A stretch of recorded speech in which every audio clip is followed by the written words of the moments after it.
Hello everyone, welcome to అర్బకస్ media. Duvvada Srinivas, Divvala Madhuri వీళ్ళు ఎవరి కోసమైతే ఎక్కువ మాట్లాడారో, ఎవరినైతే ఆకాశానికి ఎత్తిరో, ఎవరినైతే గొప్పగా ఒక దైవంలాగా పూజించారో వాళ్ళని ఈరోజు వాళ్ళ పేరు ఎత్తితేనే మొత్తం ఊగిపోతారు ఇద్దరు కోపంతో. దానికి కారణం, దానికి రీజన్ ఏందన్నది వీడియోలో కంటిన్యూ చేద్దాం. దివ్యల మాధురి మనందరికీ తెలుసు, దువ్వాడ శ్రీనివాసరావు గారు ఆయన కూడా మనకు తెలుసు. దువ్వాడ శ్రీనివాసరావు గారు వైఎస్ఆర్ కాంగ్రెస్ పార్టీలో ఉన్నప్పుడు పవన్ కళ్యాణ్ లాంటి ఒక హీరోని కూడా మనందరికీ తెలుసు. పవన్ కళ్యాణ్ గారిని ఆయన ఎటువంటి మాటలు మాట్లాడిండో, ఎసియంట్ బ్లేమ్ చేసిండో, ఎసియంట్ వార్నింగ్లు ఇచ్చిండో పవన్ కళ్యాణ్ గారికి. అప్పుడు వాళ్ళ అధికారంలో ఉన్నందుకేమో, మేబీ అధికారంలో ఉన్నా ఇంకా మేమే అధికారంలో ఉంటాం అనుకుండా, లేకపోతే పవన్ కళ్యాణ్తో ఏమవుతుంది అనుకుండా, రీజన్ ఏదైనా కావచ్చు. బట్ వాళ్ళు పవన్ కళ్యాణ్ గురించి మాట్లాడి నేను ఇప్పుడు మళ్ళీ ప్లే తెలుసుకోలేదు. బట్ మనందరికీ తెలుసు కాబట్టి ఒకసారి గుర్తు చేస్తున్నాను అందరికీ. అంతకు తెగించి, అంత బరితెగించి మాట్లాడిన దువ్వాడ శ్రీనివాస్ ఈరోజు ఎవరైతే వాళ్ళకి దైవ సమానులో వాళ్ళు మాట్లాడారు ఇంతకుముందు, జగన్ గారు కావచ్చు, వైఎస్ రాజశేఖర రెడ్డి గారు కావచ్చు, మాకు దైవ సమానులు అని చెప్పి ఎవరైతే మాట్లాడారో, ఎక్కడ అవకాశం వచ్చినా సరే కూడా, ఎక్కడ మాట్లాడాల్సి వచ్చినా సరే కూడా జగన్మోహన్ రెడ్డి గారి గురించి వేరే లెవెల్, ఇద్దరు ఒకరని కాదు, ఆ దివ్యల మాధురి గారు కావచ్చు, దువ్వాడ శ్రీనివాసరావు గారు కావచ్చు, ఇద్దరు వేరే లెవెల్లో మాట్లాడారు జగన్ గారి గురించి. పొగిడేరు కూడా అట్లా.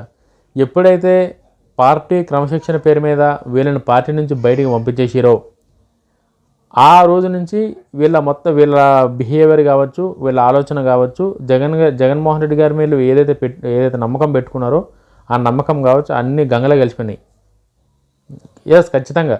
అంటే వైఎస్ఆర్ కాంగ్రెస్ పార్టీ విషయానికి కనుక వస్తే, వైఎస్ఆర్ కాంగ్రెస్ పార్టీలో అవంత్ శ్రీనివాస్ గారు కావచ్చు, అంబటి రాంబాబు గారు కావచ్చు, గోరంట్ల మాధవ్ గారు కావచ్చు, వీళ్ళందరి గురించి ఏం న్యూస్ వచ్చిందో, ఎటువంటి వాయిస్ రికార్డ్స్ వచ్చినాయో, ఏం వీడియోస్ వచ్చినాయో మనందరికీ తెలిసిందే.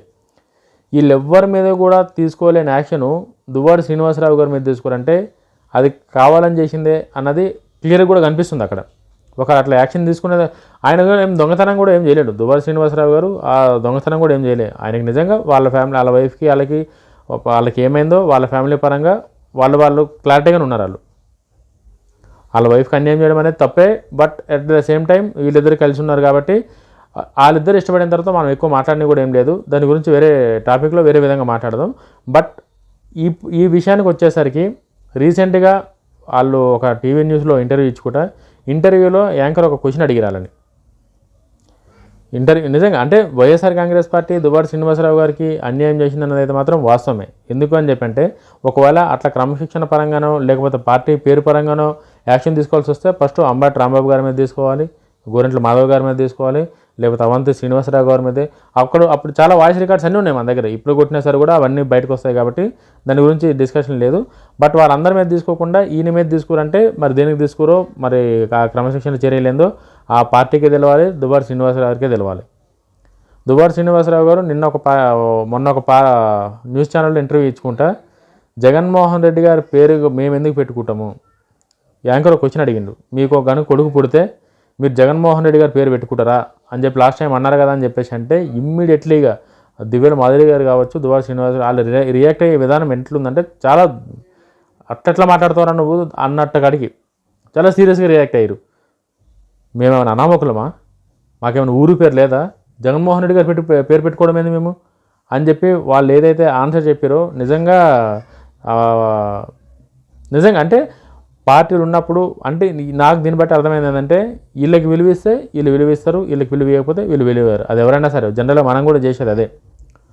ఒక్కసారి దివ్యల మాధురి, దువ్వాడ శ్రీనివాసరావు గారు ఏం మాట్లాడారు అన్నది క్లిప్ యాడ్ చేస్తున్నా, ఒక్కసారి చూడరి, చూసినాక మీకు అర్థమవుతుంది అసలు ఆ క్లిప్లో ఏముందన్నది. గతంలో మీరు అన్న మాట కట్టుబడి ఉన్నారా? జూనియర్ దువ్వాడ వస్తే జగన్మోహన్ రెడ్డి గారు పేరు పెడతా అన్నారు. చెప్పండి, 1 crore పేమెంట్ ఇస్తాం మేము ఎక్కడైనా అన్నట్టు. శ్రీనివాస్ గారు, నేను నా కొడుకు పుడితే జగన్ గారి పేరు పెట్టుకుంటానని వీడియో ప్లే చేస్తే I will give 1 crore to them. ఎవరైతే ప్లే చేస్తే వాళ్ళకి. బట్ ఎందుకు ఇది వచ్చింది? చూసారు కదా, నేనేమన్నా చదువు సంధ్య లేనివన్నా, నేనేమన్నా అనామకున్నా, నాకేమైనా తెలివి లేదా, పిచ్చి పెట్టినట్టు నేను జగన్మోహన్ రెడ్డి పేరు పెట్టుకోవడం ఏంటి? ఒకవేళ నేను జగన్మోహన్ రెడ్డి గారి పేరు పెట్టుకుంటున్నా అని చెప్పి ఎక్కడైనా వీడియో క్లిప్ చూపిస్తే 1 crore కోటి రూపాయలు ఇస్తా అని చెప్పేసి లైవ్ లో మా దివ్యల మాధురి గారు కావచ్చు, దువ్వాడ శ్రీనివాసరావు గారు దువ్వాడ శ్రీనివాసరావు కావచ్చు, కోటి రూపాయలు ఇస్తా అని చెప్పారు. జగన్మోహన్ రెడ్డి గారిని అంటే జగన్మోహన్ వీళ్ళ రెడ్డి వరకు రాజశేఖర రెడ్డి గారు రాజకీయంగా ఏదైతే జగన్మోహన్ రెడ్డి గారు ఇష్టమన్నారో దైవసం అన్నారో రాజకీయం వరకే తప్ప పర్సనల్ గా నా కొడుకు పుడితే జగన్మోహన్ రెడ్డి గారి పేరు పెట్టుకుంటా మాట్లాడలేదు. అసలు అటువంటి కర్మ మాకు పట్టలేదు. అసలు జగన్మోహన్ రెడ్డి గారు ఎవరు అన్న గడికి మాట్లాడి రాలేదు. ప్రతి రాత్రి కూడా ఒక పాట మీ కనుక ఆ క్లిప్ చూస్తే క్లారిటీ కానీ మీకు అర్థమైతే ఇంకా నేను ఎక్కువ ఎక్స్ప్లెయిన్ చేయ అవసరం లేదు. ఆ క్లిప్ చూస్తే మీకు అర్థమైపోతుంది. ఫస్ట్ ఆఫ్ ఆల్ మీరు వాళ్ళ వాయిస్ లో ఏదైతే ఆవేదన ఉందో అది అర్థం చేసుకోవాలి. రామారావు గారి పేరు పెట్టి ఆవేదన ఏదైతే యాంకర్ అడిగిన క్వశ్చన్ వాళ్ళు రియాక్ట్ అయ్యే విధానం కావచ్చు, వాళ్ళు ఏదైతే ఆవేదనతో మాట్లాడారో అది మీరు ఐడెంటిఫై చేయాలి. మీరు ఆ క్లిప్లో ఎవ్వరు కూడా అవసరం ఉన్నప్పుడు ఈ రాజకీయాలు ఉన్నప్పుడు పార్టీలు ఉన్నప్పుడు మాత్రమే విలువేస్తారు. పార్టీలకి పోయిన తర్వాత ఎవడికి విలువీయడు. అలానే అందరూ కాదు, కొందరు ఇవో ఇట్లా చంద్రబాబు నాయుడు గారిని వదిలేసి చాలామంది బయటికి పోయారు. ఇప్పటికీ చంద్రబాబు నాయుడు గారు గౌరవిస్తారు, ఎవరో కొంతమంది తప్ప. ఆ కొంతమంది ఎవరు కూడా మీకు తెలుసు. పార్టీలు ఉన్నా లేకున్నా ఒక మనిషి క్యారెక్టర్కి రెస్పెక్ట్ చేయాలంటే ఆ మనిషి క్యారెక్టర్ అనేది చాలా ఇంపార్టెంట్ అయి ఉండాలి. అది మనం అధికారంలో ఉన్నా ప్రతిపక్షంలో ఉన్నా వాళ్ళతో ఉన్నా లేకున్నా ఆ మనిషి గురించి ఒకటే విధంగా మాట్లాడేట్టు ఉండాలి. పార్టీ వదిలేసిన తర్వాత దువ్వాడ శ్రీనివాస గారు నిజంగా వాళ్ళలో అయితే మాత్రం వీళ్ళని కావాలని చెప్పి ఏదైతే జగన్మోహన్ రెడ్డి గారు వైఎస్ఆర్ కాంగ్రెస్ పార్టీ కావాలని చెప్పి ఏదైతే యాక్షన్ తీసుకుందో కావాలని చేసిందని చెప్పి వీళ్ళకి అర్థమయ్యి ఆ ఆవేదన ఈ విధంగా చూపిస్తారు వీళ్ళు. నిజంగా నాకు తెలిసి వాళ్ళిద్దరూ ఇష్టపడ్డారు, ఓకే, వాళ్ళిద్దరు లైఫ్ వాళ్ళిద్దరు బతుకుతారు. అది తప్ప నాకు ఇంకా వీళ్ళు అంతకన్నా వీళ్ళు ఏం పెద్ద తప్పు చేశారు? వీళ్ళు ఏమైనా కబ్జా చేశారని చెప్పి ఆరోపణలు వచ్చినాయా, లేకపోతే ఇది దోచుకున్నారని చెప్పి ఉందా, లేకపోతే వీళ్ళ మీద పోలీస్ కేసులు ఉన్నాయా? ఆయన ఎమ్మెల్సీకి ఉన్నా సరే కూడా ఎటువంటి తప్పుడు కేసు అయితే శ్రీనివాస్ గారి మీద లేదు, ఓపెన్గా చెప్పాలంటే. బట్ అటువంటి వాళ్ళ మీద చర్యలు తీసుకున్న వ్యక్తి పేరు వాళ్ళ కొడుకు పెడతాంటే ఖచ్చితంగా ఎవరికైనా కోపం వస్తుంది. అది మనకన్నా జనరల్ అది. మనకు మేలు చేసిన పేరు ఎవరైనా పెట్టుకుంటాం కానీ మనకి కీడు చేసిన పేరు ఎందుకు పెట్టుకుంటాం? మనం కూడా అంతే కదా. జనరల్గా మన ఇంట్లో కానీ మనకు తెలిసిన వాళ్ళు కానీ ఎవరైనా సరే కూడా మనకు మంచి అనిపిస్తేనే వాళ్ళ పేరు పెట్టుకుంటాం. జగన్మోహన్ రెడ్డి గారి పేరు పెట్టుకోవడానికి కూడా వీళ్ళకి ఇప్పుడు ఇంట్రెస్ట్ లేదు, వాళ్ళకి ఇష్టం లేదు. నేను మేబీ ఇంతకుముందు దువ్వాడ శ్రీనివాస గారు అన్నారా లేరు అన్నది అది నాకు కూడా ఐడియా లేదు. ఒకవేళ కనుక ఆయన క్లిప్ దొరికితే ఖచ్చితంగా దాని గురించి కూడా వీడియో చేసి అప్పుడు వీళ్ళ గురించి కూడా ఎక్స్ప్లెయిన్ చేస్తారు. అట్లా జగన్మోహన్ రెడ్డి గారిని ఒక్కరిని అనాలని ఏం లేదు. సో ఇప్పటి వరకు వీళ్ళకున్న ఆవేదన, బాధ, కోపం అంతా ఏంటంటే పార్టీల నుంచి వీళ్ళని తీసేసారు కాబట్టి ఇంకా వైఎస్ఆర్ కాంగ్రెస్ పార్టీకి సంబంధించి కావచ్చు, జగన్మోహన్ రెడ్డి గారికి సంబంధించి కావచ్చు, ఎటువంటి దానిలో కూడా వీళ్ళు ఇన్వాల్వ్మెంట్ అవ్వరు.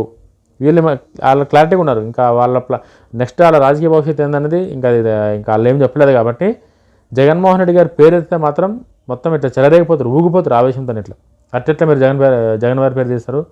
మేమేమన్నా నెత్తలేని వాళ్ళమా? మేము చదువు లేకుండా ఉన్నామా? ఆలీల పేర్లు పెట్టుకోనికే మాకు తెలియదా ఎవరి పేర్లు పెట్టుకోవాలో, ఎట్లా పేర్లు పెట్టుకోవాలో? ఒకవేళ కనుక పుడితే ఎట్లా చేయాలి, ఏం చేయాలో మాకు తెలుసు అన్న చాలా సీరియస్గా మాట్లాడేది. అసలు నిజంగా నేను ఎక్స్పెక్ట్ చేయలే వాళ్ళ రియాక్షన్ ఇంతగానో వస్తుందని చెప్పి. వీడియో కానీ నచ్చితే లైక్ చేయండి, షేర్ చేయండి, సపోర్ట్ చేయండి. జై హింద్.